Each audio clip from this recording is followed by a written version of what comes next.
Welcome to Afghannews. Suicide bombers have attacked the compound of a provincial governor in the northern Parwan province, killing at least 22 people. Officials said 16 civilians and 6 police officers had been killed and at least 33 others injured in the attack on Sunday. A standoff in the area lasted about 50 minutes, with the Taliban claiming responsibility for the attack in Chadikar, the provincial capital. Siddiq Siddiqui, spokesman for the Interior Ministry, said that at least 6 gunmen wearing explosive vests approached Governor Abdul Basir Salangi's compound. One of them detonated himself at the gate, while the others entered the compound. The governor said he was fine, but his forces were battling the remaining fighters. The United Nations is quietly pushing a plan aimed at healing a rupture between President Hamid Karzai and the opposition-dominated National Assembly that threatens to ignite a full-blown constitutional crisis, 2 international officials have said. The United Nations is pressing the Electoral Commission to overturn for the results of 17 of last year's 249 races for the Parliament's lower house, the officials said, on condition of anonymity. The number is far fewer than the 62 contests that Karzai wanted reversed, but it stops short of granting opposition lawmakers calls for no changes at all. The United States will support whatever the Independent Election Commission rules, but isn't backing the UN plan, said a senior US official who also spoke on condition of anonymity. The results of the elections held last August 18th have been a point of contention since they were announced in December, weeks after the vote.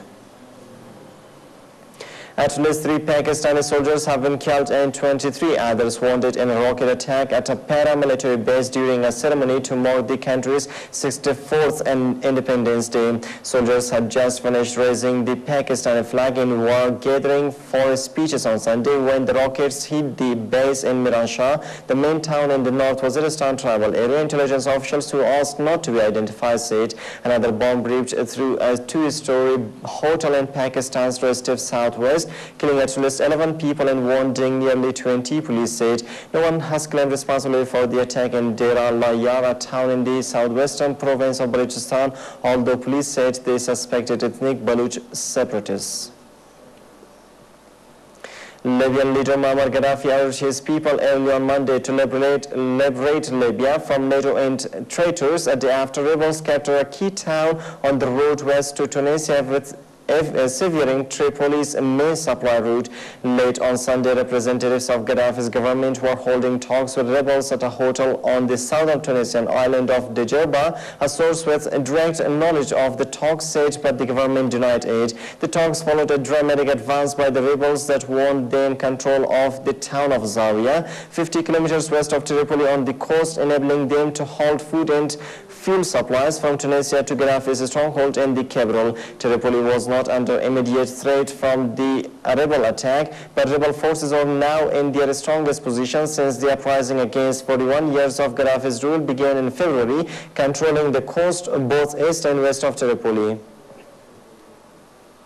Hosni Mubarak, Egypt's former president, returns to court on Monday to face charges of killing protesters in a hearing that could decide if the head of the ruling military council will take the stand as a witness. Defense lawyers say that any testimony by Field Marshal Muhammad Hossein Tantawi on Mubarak's role in trying to suppress the 18-day uprising in which more than 800 people were killed could decide the fate of the 83-year-old.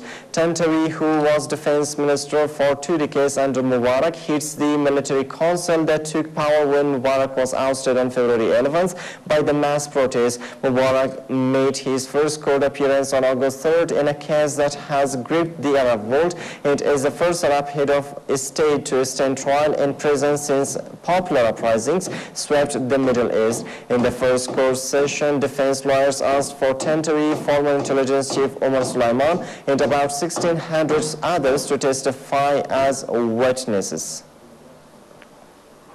In the Jalanath Canal, Nepal's Prime Minister has submitted his resignation to the President over failure to reach consensus on moving forward with the country's peace process. Canal stepped down on Sunday, sending the country's political parties scrambling to form a new coalition government and draft a new constitution. After tendering his resignation to President Ram Baran Yadav, Kanal told reporters that He has resigned to pave the way for a national consensus government. Colonel was elected 6 months ago with a vote to carry out promises made in a 2006 peace deal with the country's former Maoist rebels. But political infighting blocked his attempts to help thousands of former Maoist fighters living in camps and to prepare Nepal's first republican constitution after the monarchy was abolished in 2008. And that's all for now. Stay with the news in 30 minutes.